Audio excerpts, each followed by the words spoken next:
Ավետարան ըստ Հովանու գլուխ 5. Սրանից հետո տոն էր հրեաների, և Հիսուսը վեր ելավ Երուսաղեմ։ Եվ Երուսաղեմում ոչխարած դռան մոտ մի ավազան կա, որ եբրայեցերեն Բեթհեսդա է կոչվում, որ 5 սրահ ունի։ Նրանցում խիստ շատ հիվանդներ կային պառկած, կույրեր, կաղեր, չորացածներ, որ ջրի շարժվելուն էին սպասում։ Որովհետև Տիրոջ հրեշտակը ժամանակ վայր էր գալիս այն ավազանը և ջուրը շարժում, և ջրի շարժվելուց հետո նրա մեջ առաջ մտնողը բժշկվում էր, ինչ հիվանդություն էլ որ ունենար։ Եվ այնտեղ մի մարդ կար, որ 38 տարի էր հիվանդության մեջ։ Երբ որ Հիսուսը նրան պառկած տեսավ և գիտած, թե արդեն շատ ժամանակից է, նրան ասեց. «Կամենում ես առողջ լինիլ»։ Հիվանդը պատասխանեց նրան. «Տեր, մարդ չունիմ, որ երբ որ ջուրը շարժվում է, ինձ ավազանի մեջ գցե, և մինչև որ ես գալիս եմ, ուրիշն ինձանից առաջ իջնում է մեջը»։ Հիսուսը նրան ասեց. «Վեր կաց, մահիճը տար և ման եկ»։ Եվ մարն իսկույն ողջացավ, և վեր առավ իր մահիճը և ման էր գալիս։ Եվ օրը շաբաթ էր։ Հրեաներն էլ ասացին բժշկվածին. «Շաբաթ է, արժան չէ քեզ, որ մահիճդ վեր առնես»։ Նա պատասխանեց նրանց. «Նա, որ ինձ բժշկեց, նա ասաց ինձ. մահիճդ առ և ման եկ»։ Արդ հարցրին նրան և ասեցին. «Ո՞վ է այն մարդը, որ քեզ ասեց. մահիճդ առ և ման եկ»։ Բայց բժշկվածը չգիտեր, թե ով է,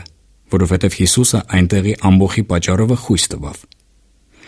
Սրանից հետո Հիսուսը նրան գտավ տաճարումը և նրան ասեց. «Ահա առողջացար, այլևս չմեղանչես, որ էլ ավելի չար բան չլինի քեզ»։ Մարդը գնաց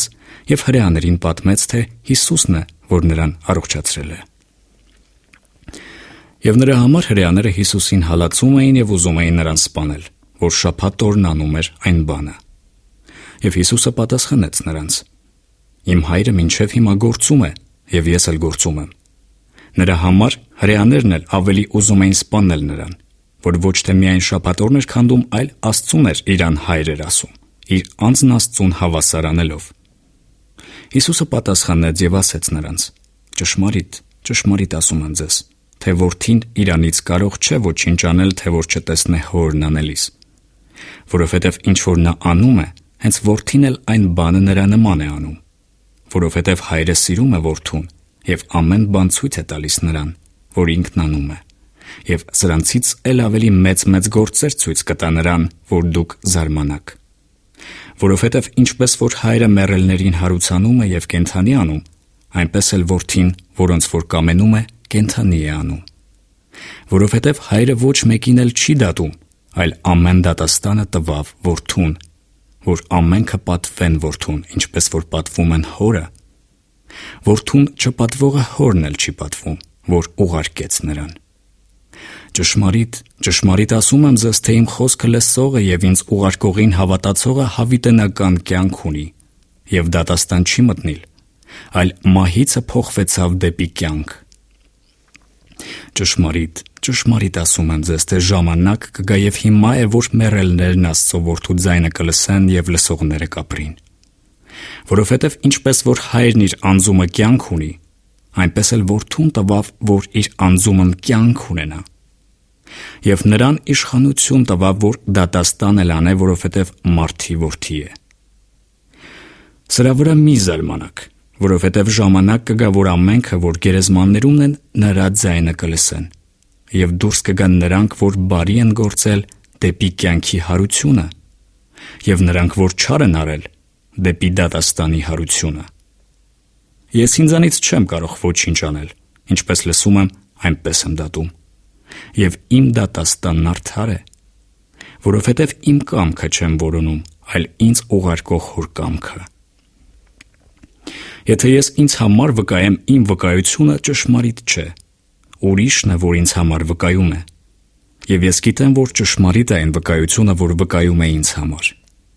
Դուք ուղարկեցիք Հովհաննեսի մոտ, և նա վկայություն տվավ ճշմարտությանը, իսկ ես ոչ թե մարդկանցից եմ առնում վկայությունը, այլ սա ասում եմ, որ դուք ապրիք։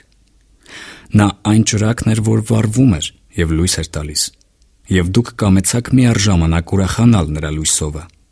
Բայց ես ավելի մեծ վկայություն ունիմ, քան թե Հովհաննեսը, այսինքն այն գործերն, որ Հայրն ինձ տվավ, որ կատարեմ նրանց, նույն այն գործերն, որ գործում եմ, Ինձ համար վկայում են, թե Հայրն ուղարկեց ինձ։ Եվ ինձ ուղարկող Հայրն ինքն ինձ համար վկայեց։ Դուք ոչ նրա ձայնը լսեցիք երբեք, եւ ոչ նրա կերպարանքը տեսաք, եւ ոչ նրա խոսքն ունիք բնակված ձեզանում, որովհետեւ այն, որ նա ուղարկեց, դուք չեք հավատում նրան։ Քննեցեք գրքերը, որ դուք կարծում եք, թե նրանցով ունիք հավիտենական կյանք, եւ նրանք են, որ ինձ համար վկայում են։ Եվ դուք չեք կամենում ինձ մոտ գալ, որ կյանք ունենաք։ Ես մարդկանցից փառք չեմ առնում, բայց ճանաչում եմ ձեզ, որ Աստծո սերը չունիք ձեր անձերումը։ Ես իմ Հոր անունով եկա եւ ինձ չեք ընդունում։ Եթե ուրիշը գա իր անունովը, նրան կընդունիք։ Ինչպես կարող եք դուք հավատալ, որ իրարից եք փառք առնում, եւ այն փառքը, որ միայն Աստվածանից է, չեք որոնում։ Մի կարծեք, թե ես Հոր մոտ ամբաստանություն կանեմ ձեզանից։ Կա որ ձեզանից ամբաստանություն է անում Մովսեսը, որի վրա դուք ձեր հույսը դրել եք։ Որովհետև եթե դուք Մովսեսին հավատայիք, ինձ էլ կհավատայիք, որովհետև նա ինձ համար գրեց։ Բայց եթե նրա գրածներին չեք հավատում, ինչպես իմ խոսքերին կհավատաք։